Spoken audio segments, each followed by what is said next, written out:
সুপ্রিয় দর্শক, স্বাগত জানাচ্ছি আজকের সম্পাদকীয়তে। আমি আহমেদ সালেহীন। ফ্যাসিস্ট শাসনের জাঁতাকলে ২১ অবরুদ্ধ ছিল বলে মন্তব্য করেছেন স্থানীয় সরকার মন্ত্রী ও বিএনপি মহাসচিব মির্জা ফখরুল ইসলাম আলমগীর। ২১-এর প্রথম প্রহরে কেন্দ্রীয় শহীদ মিনারে শ্রদ্ধা নিবেদন শেষে তিনি বলেন, এবার ২১ মুক্ত।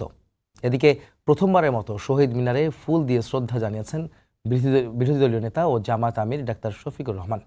অতীতে দলটির অবস্থানের কারণে বিতর্ক থাকলেও এবার বিষয়টিকে রাষ্ট্রীয় আচার ও দায়িত্ব হিসেবে উল্লেখ করেছেন তিনি।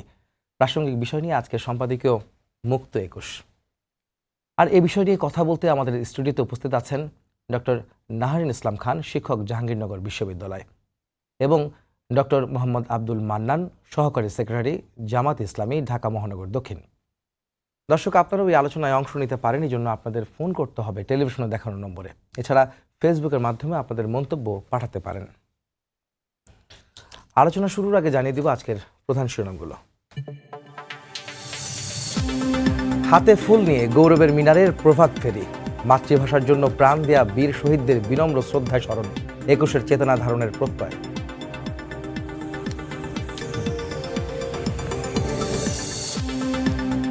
প্রথমবার প্রধানমন্ত্রীর কার্যালয়ে তারেক রহমান। ঈদের আগেই ইমাম মুয়াজ্জিন ধর্মগুরুরা পাবেন সম্মানীয় ভাতা। মেধার ভিত্তিতে কর্মসংস্থান নিশ্চিতের নির্দেশনা।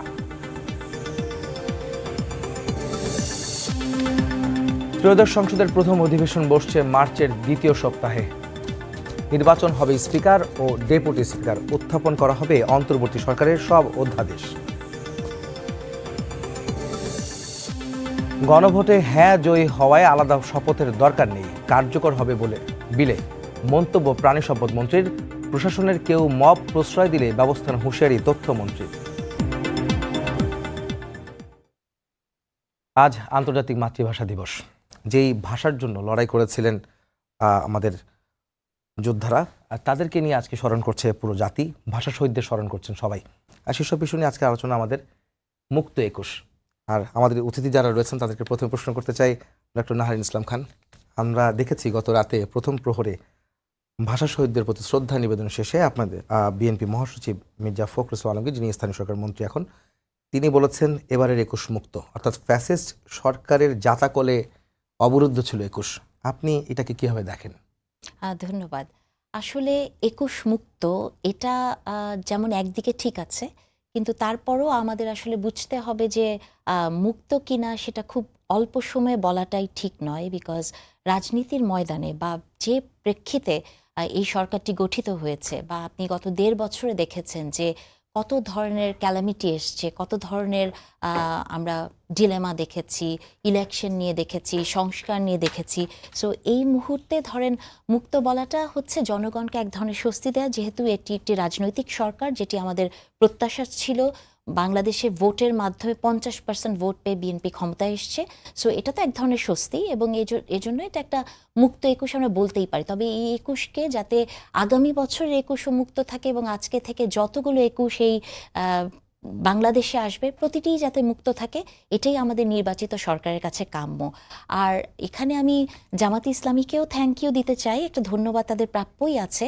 একসময় ওনাদের গোলাম আজম সাহেব বলেছিলেন যে ভাষা আন্দোলনটা ভুল হয়েছিল, সেই কথার প্রেক্ষিত ধরে জামাতে ইসলামীর মতো একটি দল যখন কালকে শহীদ মিনারে গেছেন ফুল দিতে, যেটা আমরা অবশ্য তাদেরকে স্মৃতিসৌধে যেতে দেখিনি, ওনাদের যে দলটি ওনারা করেন সেখান থেকে ওনারা এটাকে হয়তো আগে আমি জানি না বেদাত মনে করতেন, সেখান থেকে যখন রাষ্ট্রীয় জায়গায় বিরোধী দল হিসেবে ওখানে গেছেন, একটা ধন্যবাদ তাদের আসলে প্রাপ্যই আছে, তারা এই ধন্যবাদটি পেতেই পারেন।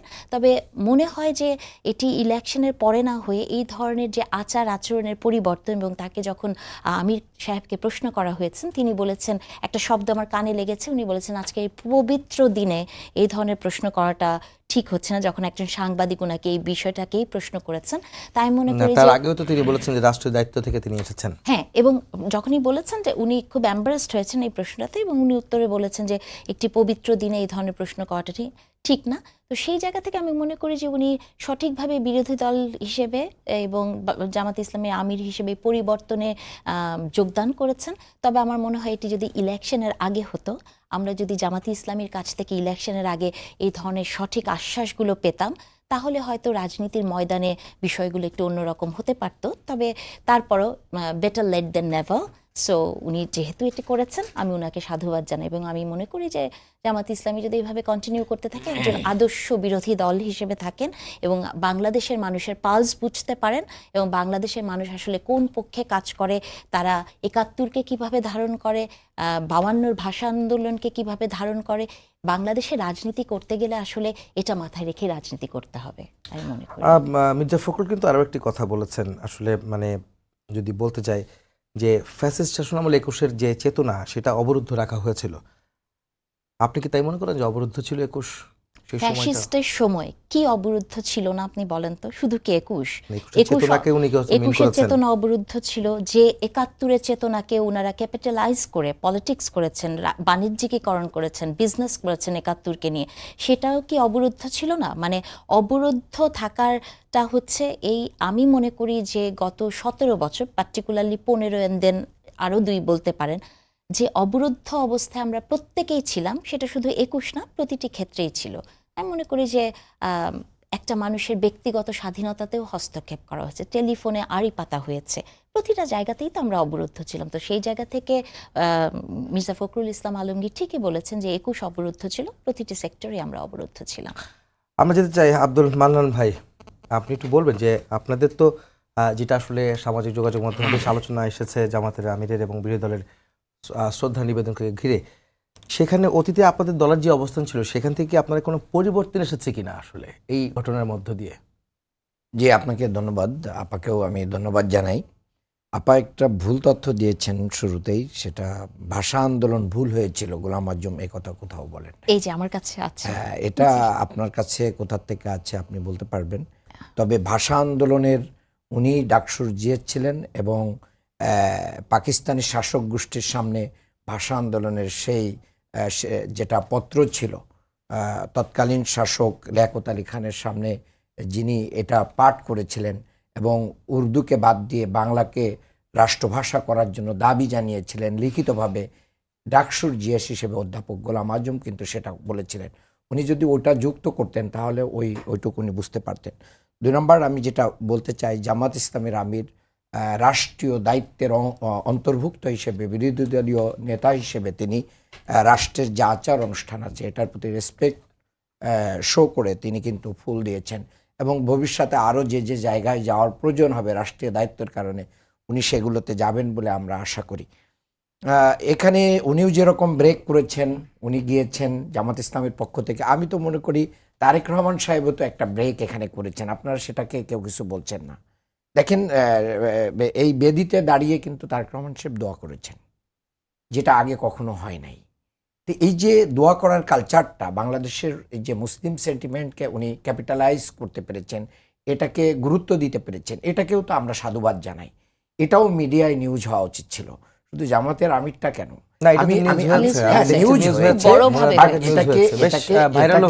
ভাইরাল করা যেটা জামাতের আমিরটা আলাদাভাবে নিয়ে আসা হচ্ছে, ওটাও তো একটা ব্রেক হয়েই এটা তৈরি হয়েছে। আমি মনে করি যে আমরা গতানুগতিক রাজনীতি থেকে ২ দলই বের হয়ে আসতেছে, এসে জনগণের রাজনীতি করতেছে, এটাকে ২ দলকে সাধুবাদ দেওয়া এখানে সুযোগ রয়েছে। আর ২১ অবরুদ্ধ না মুক্ত এটা এখনো বলার সময় আসেনি, কারণ এবার মাত্র নির্বাচনের কয়েকদিন পরে। তারপরেও আমি দেখলাম যে আপনার শহীদ বেদিতে ফুল দিতে যে আপনার রুমিন ফারহানা, তিনি মানে ফুল দিতে পারেন নাই, তিনি মানে বাধাপ্রাপ্ত হয়েছেন, তাকে তারপরে আক্রমণ করা হয়েছে, তিনি না দিতে পেরে ফিরে গিয়েছেন। একজন নারী যিনি নির্বাচিত এমপি, তিনি ফুল দিতে পারেন নাই শহীদ মিনারে। আমি মনে করেছিলাম আপা এটাকে একটু মেনশন করবেন, একজন নারী হিসেবে তার প্রতি সহমর্মিতা জানাবেন। আপনি দেখছেন ইসলামী বিশ্ববিদ্যালয় কুষ্টিয়াতে ফুল দিতে যাওয়ার পরে যে দোয়া হয়েছিল, সেই দোয়ায় শহীদ প্রেসিডেন্ট জিয়াউর রহমানের নাম ধরে কেন দোয়া করা হয়নি, এর জন্য হট্টগোল তৈরি করা হয়েছে এবং পুনরায় আবার দোয়া করতে বাধ্য করা হয়েছে। এই যে মানে একটা ছেলেমি, মানে এগুলো ২১কে মানে কি করে খাটো করে ফেলে। আমাদের এই জায়গায় দোয়া করেছে, মনের থেকে করেছে, যেভাবে করেছে, কারণ নাম উল্লেখ আছে কি না আছে এটা দিয়েই কি জোর করে দোয়া করাইলে কি এটা হয়? আমি মনে করি এই যে ফ্যাসিস্টের যে আচরণ, কোথাও কোথাও আমরা সেই আচরণ কিন্তু লক্ষ্য করছি। এর জন্য আপাও বলেছেন যে হ্যাঁ, এখনো বলার সুযোগ আসেনি, আরও সময় আছে, এগুলোকে আমরা দেখব। তবে আমি এটা অবশ্যই আমিরে জামাত কিন্তু শুধু এখানে ফুল দিয়েই শেষ করেন নাই, উনি কিন্তু ফুল দেওয়া শেষ করে আজিমপুর গোরস্থানে যে তিনি শহীদদের যে কবরে সালাম এবং বরকতের এই কবর তিনি জিয়ারত করেছেন, সেখানে তিনি ফাতেহা পাঠ করেছেন, দোয়া করেছেন। এটার পরে তিনি সাংবাদিকদের সাথে কথা বলেছেন। তার মাধ্যমে দিয়ে আমরা বলতে চাই যে এই দেশের কৃষ্টি কালচার পুরোটাকেই তিনি ধারণ করছেন।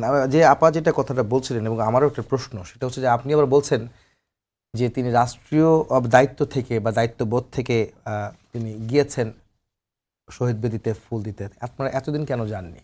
জামাত কেন এতদিন যায়নি? জামাত তো বিরোধী দলীয় নেতা হিসেবে, বিরোধী দল হিসেবে কখনো দায়িত্ব পালন করে। সরকারও তো ছিলেন, বিএনপি সরকারও তো ছিলেন। ম্যাডাম জিয়া যখন প্রধানমন্ত্রী ছিলেন, ম্যাডাম জিয়ার সাথে শহীদ বেদিতে আমাদের আমিরে জামাত মতিউর রহমান নিজামী, আলী হাসান মোহাম্মদ মুজাহিদ ওনারা উপস্থিত ছিলেন। রাষ্ট্রীয় প্রথা যেটা আছে সেটা মেনটেন করেছেন। এমনি জামাত মানে আজকে তো বিরোধী দল হয়েছে, বাট জামাত সংগঠন হিসাবে, দল হিসাবে তারা কেন যায়নি এতদিন?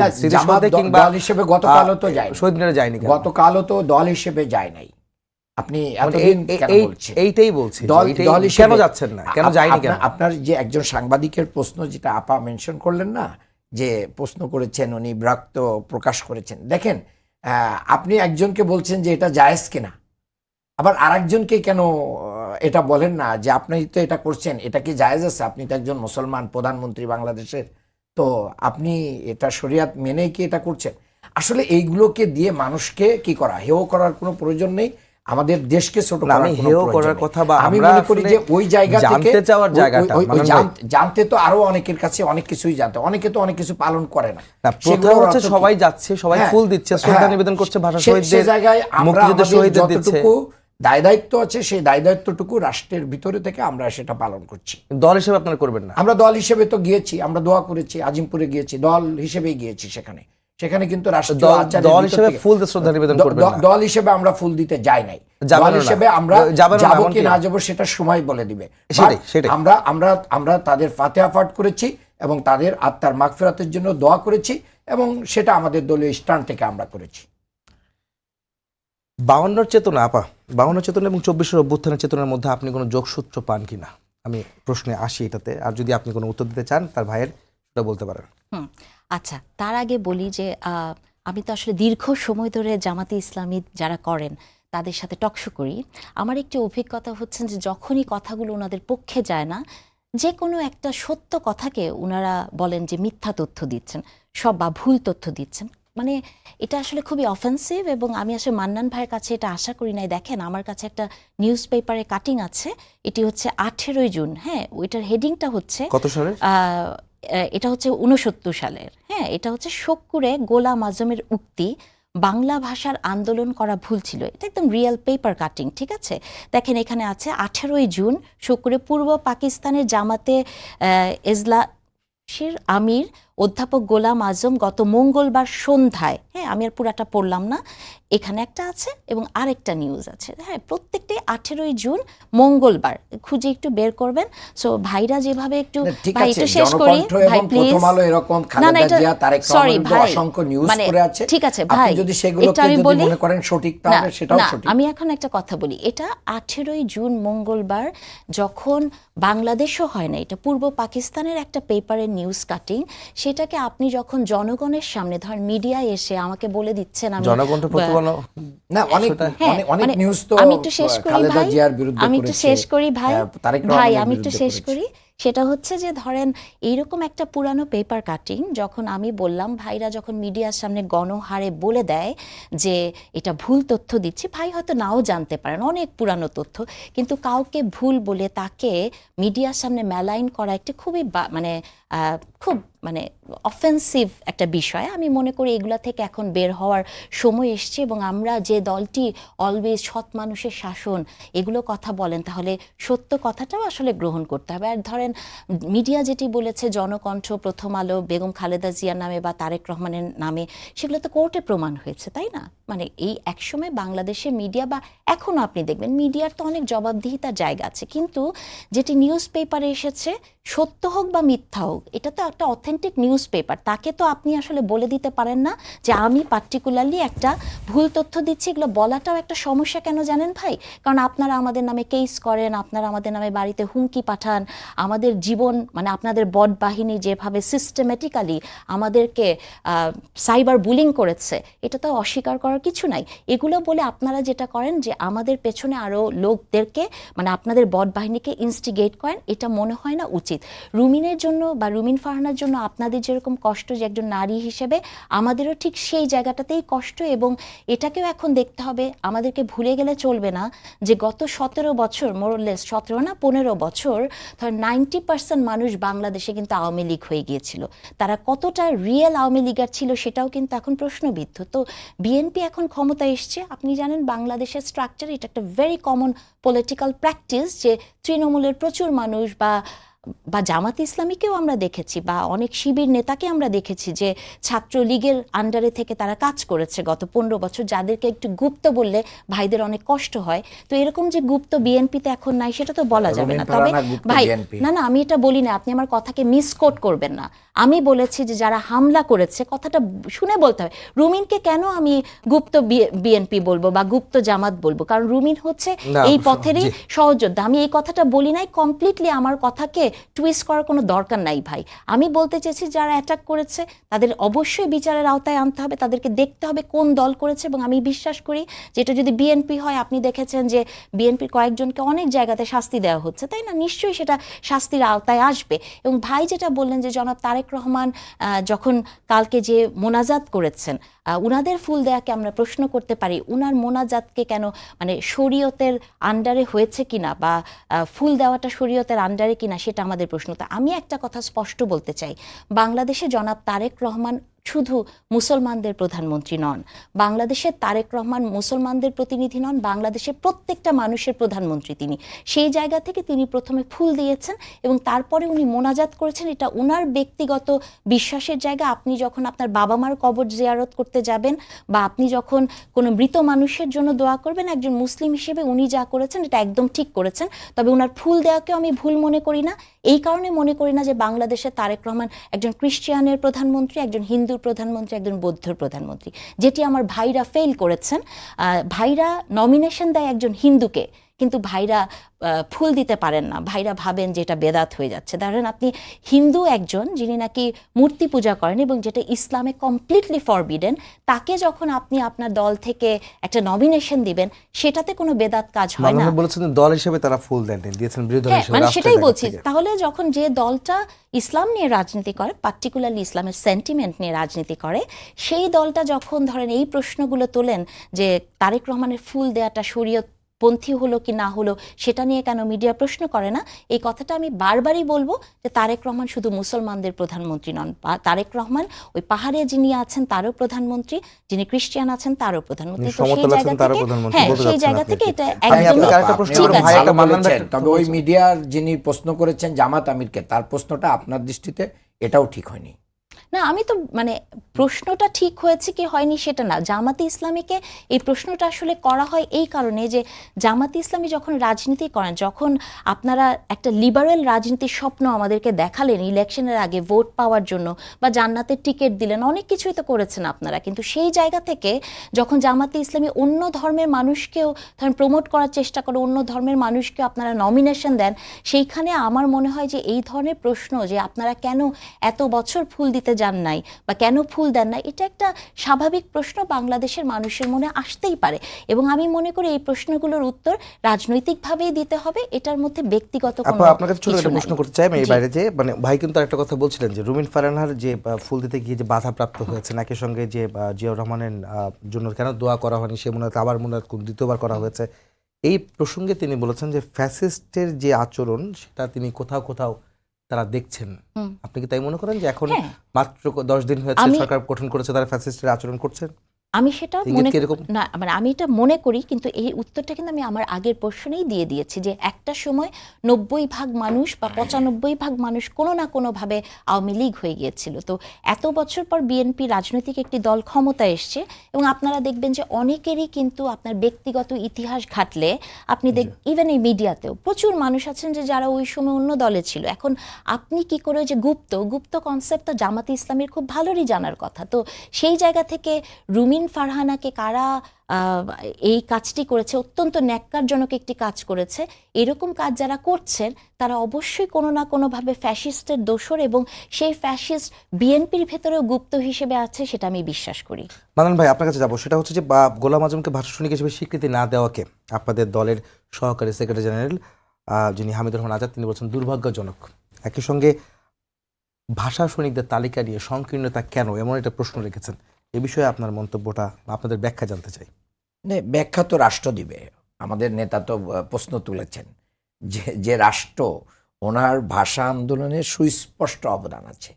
ডাকসুর জিএস হিসেবে হ্যাঁ, উনি করেছেন, এটা সবাই জানে। হ্যাঁ, এটা মানে কিন্তু আবার আপা বলছেন পত্রিকায় কাটিং দেখায় বলছেন না, যে এটাকে ভুল ছিল মাইনাস করে বলছেন। দেওয়ার জন্য। তখন তো বিএনপির জন্ম হয় নাই, কাজে বিএনপির তার 52 ভাষা আন্দোলনে এই অবদান আছে কি না আছে এগুলো তো আর আলোচনার প্রয়োজন নেই। প্রয়োজনটা হচ্ছে যে জামাত ইসলামীর ব্যাকগ্রাউন্ডের লোকদের এখানে কন্ট্রিবিউশন থাকলে কি আছে, মানে রাষ্ট্রের সামনে, জনগণের সামনে এটা কি হয় যে না, এই রাষ্ট্র এবং এই জাতি গঠনে জামাত ইসলামীর কন্ট্রিবিউশন আছে। এটাকে যত অস্বীকার করা যাবে ততই জামাতকে পিছনে ফেলে দেওয়া যাবে। এই জায়গা থেকে মানে একটা সিহীনমন্যতা এবং উদারতার অভাব এবং বিরোধী মতকে গ্রহণ করে নেওয়া, বিরোধী মানুষের যে কোনো ভালো কাজকে স্বীকৃতি দেওয়ার যে জায়গাটা, এটা যারা গ্রহণ করতে পারে না তারাই মূলত এটা করে।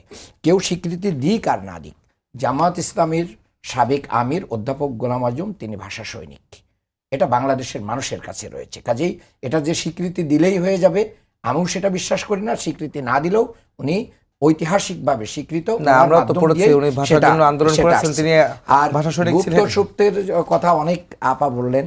আমি মনে করি গুপ্ত খলিল সাহেব তো এখন পররাষ্ট্রমন্ত্রী হয়ে গেছে, যার ব্যাপারে অনেক বক্তব্য ছিল। না, সেই উদাহরণ টানলে তো আপনাদের অনেকে আছে যারা আওয়ামী লীগের আমলে, আমাদের ব্যাপারে তো মানে হাজার হাজার, আমাদের ব্যাপারে হাজার হাজার, আর আপনাদের ব্যাপারে তো আছে কিছু একবারেই, মানে বিএনপির ব্যাপারে তো এটাকে ধোয়া তুলসী পাতার পানি বলা যাবে না, সেখানেও তো আছে।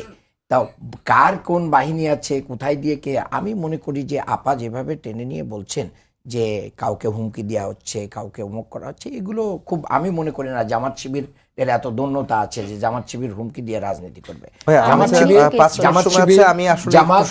বাংলাদেশে এখন অন্যতম একটা বিরোধী দল, এবং এই বিরোধী দলের সিট কয়টা এটার চেয়ে বড় কথা হচ্ছে একটা বড় সংখ্যক মানুষ জামাত ইসলামীকে ভোট দিয়েছে। জামাতের ভোটের পার্সেন্টেজ কিন্তু এখন একটা বড় ফ্যাক্ট বাংলাদেশে, কাজে এটাকে রেসপেক্ট করেই কথা বলতে হবে। আমি মনে করি যে জামাত ইসলামী এই জায়গাটা অ্যাচিভ করতে পেরেছে। আগামী দিনে তার যে ক্ষমতায় যাওয়া এবং অন্যান্য যে জায়গার ত্রুটি আছে এগুলো সংশোধন করে জামাত আগামী দিনে বাংলাদেশে, যেহেতু আপনি সংসদের কথা বলছেন, আপনাদের আসনের কথা বলছেন, যে একটা সংখ্যা ভোট পেয়েছেন আপনারা, আগামী 12ই মার্চ কিংবা তার 2-1 দিনের মধ্যেই জাতীয় সংসদের প্রথম অধিবেশন বসতে যাচ্ছে, ত্রয়োদশ জাতীয় সংসদের, যেটা আমরা কিছুক্ষণ আগে একটা নিউজ পেয়েছি। বিরোধী দল হিসেবে জামাত জোটের কেমন ভূমিকা হবে আপনি বলেন? জামাত তো খুব স্পষ্ট করে দিয়েছে যে জামাত বিরোধী দল হিসেবে গঠনমূলক সমালোচনা করবে, এবং জামাত বলছে যে আমরা চেষ্টা করব যে একটা শ্যাডো পার্লামেন্ট এবং শ্যাডো গভর্নমেন্ট এখানে থাকবে, যেটার মাধ্যম দিয়ে আমরা মন্ত্রিসভা, আমরা প্যারালাল আমাদের ভিতরে ঘোষণা থাকবে, যার মাধ্যম দিয়ে আমরা কাজ করার সুযোগ পাবো। এটা পৃথিবীর বহু দেশে আছে। এটার মাধ্যম দিয়ে মূলত সরকারের মন্ত্রী এবং এমপিরা যে কাজগুলো করবে সেই সেক্টরগুলোতে আমরাও আমাদের ভাইদের দিয়ে কি কি করার সুযোগ ছিল, কি কি করা হয়নি, কি কি ভুল হচ্ছে, এটার মাধ্যম দিয়ে মূলত এই সরকারকে কার্যকরী করে তোলার জন্য গঠনের মাধ্যম দিয়ে মূলত আমরা বাংলাদেশের রাজনীতিতে বিরোধী দলের যে গঠনমূলক অবস্থান এটাকে নিশ্চিত করতে চাই। এটাকে যদি বিএনপি অ্যাকসেপ্ট করতে না পারে তাহলে আমরা পার্লামেন্টের পাশাপাশি আবার রাজপথেও আমরা সেই গঠনমূলক সমালোচনা এবং প্রতিবাদ অব্যাহত থাকবে। আপনি এই সংসদের কাছে কি প্রত্যাশা করেন? সংসদে বসতে যাচ্ছে। সংসদের কাছে এই সংসদ তো খুবই বর্ণিল সংসদ হবে, তাই না? আপনি চিন্তা করে দেখেন যে এই সংসদে আগে যেমন গান হতো, এবার তো আমির হামজা আছেন, সো ওয়াজ হবে অবভিয়াসলি। হ্যাঁ, মানে আরো তো অনেক কিছু এই সংসদের মধ্যে হবে, হাসনাত আছে এই সংসদে, তো সংসদ খুবই বর্ণিল হবে। তবে এই কথাটা আরেকটা জায়গায় বলেছি যে আসলে সব বর্ণিলই তো আসলে অনেক বর্ণ আছে আপনার চোখ ঝলসে দেয়, কিছু বর্ণ আছে আপনাকে একটা সুদিং এফেক্ট দেয়। তো এটার জন্য আমরা প্রত্যাশা করে আছি যে সংসদ যাতে খুবই ভালো হয়। ছায়া যে ওনারা শ্যাডো মিনিস্ট্রি বানাবেন, দ্যাটস অলসো বিউটিফুল কনসেপ্ট, কিন্তু সেটা যাতে শেষ পর্যন্ত ছায়ার সাথে যুদ্ধ করা না হয়। হ্যাঁ, সেটা যদি না হয় অবশ্যই নতুন নতুন আইডিয়া, এবং আমরা তো গত 1.5 বছরে শুধু খালি নতুন আইডিয়াই দেখলাম, তাই না? যে নতুন বন্দোবস্ত, নরম পন্থা, মধ্যপন্থা, অনেক কিছু আমরা জীবনে কোনোদিন শুনি নাই। তো যেহেতু নতুন নতুন জিনিস আসছে, নতুন নতুন জিনিস শুনছি, সো নিশ্চয়ই সংসদ যারা চালাবেন তারা অত্যন্ত বিচক্ষণ, তারা নিশ্চয়ই বিচক্ষণতার সাথেই সংসদ চালাবেন। আমি আপনাকে আরেকটা প্রশ্ন করতে চাই। গত কয়েকদিনে অর্থাৎ বেশ কয়েকটি জায়গায় 23টি জেলায় উপজেলায় আওয়ামী লীগ নেতাকর্মীদের উপস্থিতি দেখা গেছে, সেটাকে আপনি কিভাবে দেখেন? বিএনপি কিভাবে মোকাবেলা করবে এই জায়গাটাতে? দেখেন, জনাব তারেক রহমান কিন্তু তার ইশতেহারের দিনও বলেছেন যে তিনি দলমত নির্বিশেষে মেরিটোক্রেসিকে উনি অ্যাপ্রিসিয়েট করবেন, তাই না? আবার ধরেন আওয়ামী লীগের যারা অপরাধী তাদের তো বিচার হতেই হবে, এটার তো কোনো দ্বিমত কোনো জায়গাতে নাই। হ্যাঁ, তো সেই বিচারের জায়গায় আমরা নিশ্চয়ই আশা করব শেখ হাসিনার জন্য যাতে কোনো প্রহসনের বিচার না হয়। আপনি দেখেছেন প্রহসনের বিচার হয়ে বাংলাদেশে বেগম খালেদা জিয়ার কি অবস্থা হয়েছে সেটা সবাই দেখেছে, কিন্তু পরবর্তীতে দেখেন জামাতেরও অনেকের হয়েছে। তো সেই প্রহসনের বিচার যাতে না হয়, কিন্তু তার সাথে সাথে নিরীহ কোনো মানুষও যাতে মানে এই একটা চালের মধ্যে না পড়ে যায়। ভাই যেমন অনেক কিছুই বলছিলেন যে বাংলাদেশের রাজনীতিতে বিএনপির অনেক কিছুর কথা, বা আমি মনে করি যে ধরেন যেটাই বলেন না কেন আপনি, ওনাদের ভোটের কথা যেটি উনি পার্টিকুলারলি বলছেন, ভোট ব্যাংক, হ্যাঁ, ভোট ব্যাংকটা কিন্তু অ্যাকচুয়ালি এইবারের ভোট ব্যাংকে it's a very exceptional vote bank.